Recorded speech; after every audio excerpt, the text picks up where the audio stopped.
안녕하십니까 여러분. 빛나는 책엄마 작가 곽경빈입니다. 오늘 제가 소개해드릴 책은 제 책인데요. 드디어 제 책이 도착을 했거든요. 성적 올리는 방과후 수업 200% 활용하는 비법입니다. 제가 저에 대한 소개를 유튜브로 인사를 올린 적이 있는데요. 다시 한 번 더 책이 나온 기념으로 제 소개를 한 번 더 말씀을 드릴까 하는데요. 저는 지금 울산에 거주하고 있고요. 제 고향은 인천입니다. 어떻게 2년이 인천에 평생 살았던 30년 넘게 살았던 사람이 울산에서 또 부산 남자를 만나서 인연을 맺고 자리를 잡고 이렇게 살고 있는데요. 그런 개인적인 스토리는 나중에 제가 또 소개를 한번 해드릴게요. 제일 재밌는 게 남의 집 싸움 구경이랑 남의 연애사 아니겠습니까? 그러니까 그런 여러 가지 방송도 많이 나오고요. 저는 지금 하고 있는 일은 인스타나 다른 곳을 보시면 아시겠지만 현재는 소프트웨어 미래체험 강사를 하고 있고요. 이전에는 코딩 지도사 자격증 그리고 학교 방과후 지도사 자격증이 있었고요. 방과후 회사라는 방과후 수업을 하는 회사에 소속되어 있던 사람입니다. 나이는 묻지 않으시는 게 예의인 거 아시죠? 나이를 공개하기는 조금 창피하고요. 조금 먹을 만큼 먹었고요. 제 아이가 10살 그리고 5살 두 딸 아이를 키우고 있는 워킹맘입니다. 3월 달에 코로나로 인해서 저희 아이도 그렇고 여러분의 아이들도 모두 학교를 못 가고 있는 상황이잖아요. 방과후 회사라는 게 학교에서 운영하는 정규 수업을 마치고 방과후 수업을 하는 강사를 파견하는 회사이다 보니까요. 저 역시도 코로나로 인해서 휴직을 하고 실업급여를 받았거든요. 그렇게 실업급여를 받는 기간 동안 가만히 집에서 멍하니 있는 것보다는 그래도 자기 개발을 위해서 책도 보고 운동도 하고 공부를 열심히 하다 보니 이 시간을 유익하게 조금 더 쓰고 싶어서 저는 책 쓰기를 배웠고요.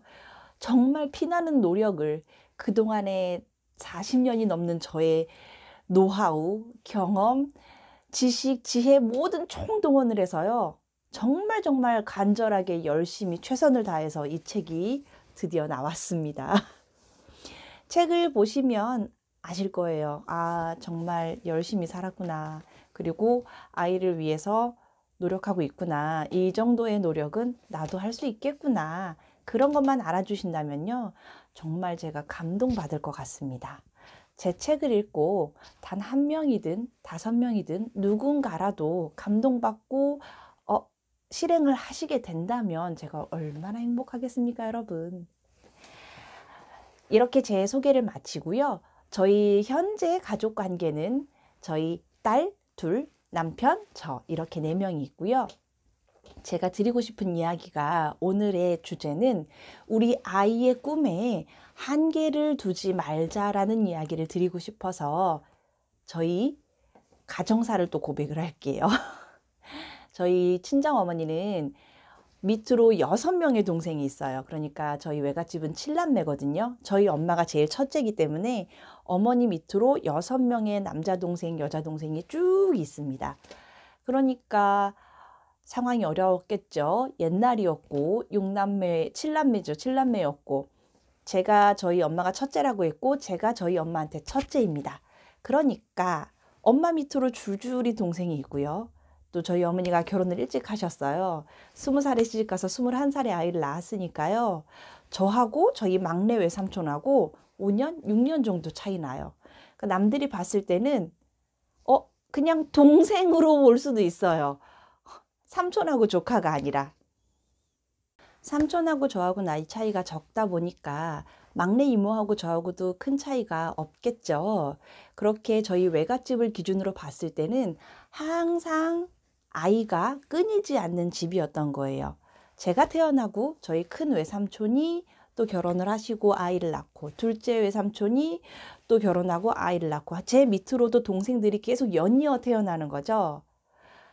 2살 터울, 1살 터울, 3살, 4살 이런 식으로 4, 5년이 멀지 않아요. 그렇게 길지 않게 계속해서 자녀가 계속 생기고 아이들이 바글바글 되는 아주 즐거운 집인 거죠. 그 마지막 정점을 찍은 게 또 저였어요. 이제 이모 삼촌들, 저희 윗대 어머니 아버지들이 자녀를 다 출산하셨잖아요. 그리고 이제 제 동생이라는, 손수로 따졌을 때는 동생들 대해서는 끊어졌고요. 제가 또 결혼을 하면서 저희 아이를 낳고 외갓집에 가니까 이제 촌수로는 이모 삼촌들이 할머니가 되신 거죠. 저보다 몇 살 차이가 안 나는데 젊은 할머니, 이모 할머니, 그렇게 삼촌 할아버지 이렇게 빨리 좀 되셨죠. 그렇다 보니까 저 같은 경우는 여러분들과는 조금 색다른 가정 분위기에서 자라났기 때문에 경험을 빨리 했다고 할까요? 아니면 경험이 좀 남다르다고 할 수 있겠네요. 이모 삼촌들이 공부하던 스타일이나 그분들의 교육관을 저도 많이 보고 배우게 됐고요. 또 우리가 또 느끼고 배우고 하면서 동생들한테 또 그 경험을 물려주게 되는 거예요. 그렇죠, 여러분? 다른 학교 선배, 뭐 동아리 선배, 뭐 학원 아는 사람, 선생님들, 뭐 이런 주변인들은 솔직히 가족이 아닌 살짝 멀리 있는 관계라고 생각을 하신다면, 우리들은 가족이잖아요. 명절에도 만나고 방학에도 만나고, 어떤 때는 방학 때 서로 같이 모여서 막 1, 2주씩 지내다가 막 즐겁게 생활하는 날도 있고 그렇고요. 저도 어렸을 때는 외삼촌 집에 가서 방학 한 달을 살다 오거나, 뭐 외할아버지 외할머니 집에서 방학 기간을 푹 지내다가 오는 경우도 있습니다. 제 이야기를 나중에 보시면 아시겠지만, 저 같은 경우는 초등학교 방학 생활을 외갓집에서 계속 보냈어요. 많이 보냈기 때문에 저희 이모나 삼촌들이 보시던 책들, 제가 제 수준에서 보는 게 아니라 지금의 내 수준보다 조금 높은 레벨의 책에 제가 많이 노출이 됐거든요. 그러니까 제 또래 친구들보다는 그 책으로 인한 배경 지식이라고 하죠. 독서적인 지식이나 경험이 조금 빨랐다고 생각을 하시면 됩니다. 친구들이 뽀로로 볼 때 나는 뽀로로 말고 EBS를 봤다고 하시면 이해가 되실까요? 그런 식으로 저는 경험을 조금 빨리 하고 책에 많이 노출이 됐었고, 그런 경험을 전 또 동생들한테 이제 물려주게 되죠. 설례를 하나 이야기를 해드리자면, 제가 이 말씀을 드리는 게 아이의 꿈에 제한을 주지 말라고 했잖아요. 흔하게 의사 집안에 의사가 나고요. 판사 집안에 판사가 나오잖아요. 그런데 저희 외갓집 같은 경우는 저희 어머니를 빼고 보통 공무원 집안이에요. 삼촌도 시청에 다니시고, 뭐 이모는 선생님이시고, 뭐 이모부는 중소기업청에 다닌다든지 이런 식으로 대다수 공무원이시다 보니까 아이들도 공무원 쪽으로 가더라고요. 그래서 안타까운 면도 좀 있기는 하죠. 공무원보다 더 좋은 길이 그 아이 적성에 맞을 수도 있는데, 아닐 수도 있고 맞을 수도 있지만은 그 정도 선까지 간다는 게 조금 저는 안타까운 마음이 있기도 했습니다. 큰 외삼촌이 시청에, 말씀드려도 되나? 순천시청에서 근무를 하시는데요. 자기 큰아들이 구미에서 공대를 졸업할 시즌이었죠. 뚜렷한 목표의식이 그때 없었던 거예요, 동생이. 아들이. 나는 뭘 할지를 모르는데 그 시간을 무료하게 보내고 있으니까 아버지가 그렇게 가만히 있을 거면 책이나 보지 뭐. 공무원 책을 던져줬는데 붙은 거예요. 철썩 붙어가지고 이 친구가 아버지랑 손잡고 순천시청에 같이 갈 수도 있었는데 서울시청에서 예비 합격이 되는 바람에 서울로 올려보냈습니다. 그 친구는 그렇게 공무원이 됐고요. 동생은 아들만 둘이거든요. 동생은 삼성에 미끄러졌는데 LG에 붙어서 지금 LG에 다니고 있습니다. 큰애 삼촌 자랑은 여기까지 하고요. 한 가지 사례를 더 말씀드려야지 좀 신빙성이 있을 것 같아요. 저희 이모 이야기를 할게요. 이모 같은 경우는 지금 사대를 졸업하시고 중학교 선생님이신데요. 이모도 아들이 둘입니다. 첫째 아들도 엄마 따라서 사대 교대가 아니라 영어 교육과를 나왔는데 임용고시가 굉장히 힘든 거 알고 계시죠? 정말 사시 못지않게 뚫고 들어가기 힘든 길인데요. 임용고시를 보다 그냥 포기하고 다른 공부로 전환을 했는데 덜컥 붙었어요. 우체국에 다니고 있습니다. 둘째 아들이 이제 아직 24이 안 됐는데 둘째 아들이 집에서 놀고 있는 게 이모님 보기에는 되게 답답하고 싫었대요. 졸업반인데 이제 4학년이 돼서 집에서 막 놀고 컴퓨터 게임하고 주는 밥이나 먹고 너무 엄마 입장에서는 답답할 수 있어요. 그렇죠? 어머니가 봤을 때는. 근데 삼촌이 하는 걸 봤잖아요. 형이 그 설레를 또 동생한테 쓰는 거예요. 집에서 놀면 뭐하냐? 책이나 보지. 공무원 책을 던져줬는데요. 여러분, 이 둘째 아이가 첫 번째 공무원 시험에 붙어버렸어요. 그래서 자기 삼촌이랑 같이 순천시청을 다니게 됐습니다. 이렇게 이 한계를 부모가 따로 지어준 건 아니었어요. 네가 꼭 공무원이 돼야 된다고 강조한 것도 아니었어요. 하지만 이 아이들이 보고 자란 게 공무원이었고 그 공무원 세계가 본인이 봤을 때는 안정적이거나 뭔가 본인이 느꼈던 매력이 있었겠죠. 그러니까 공부를 했을 거라고 생각합니다.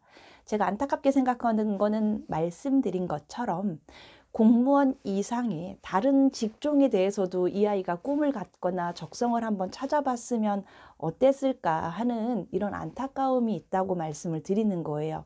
그래서 저 같은 경우는 제가 잘난 직업을 갖고 있거나 제가 좋은 직장에 있어서 아이한테 본보기를 보이지는 못하고 있다고 생각해요. 그냥 평범한 직장인이잖아요.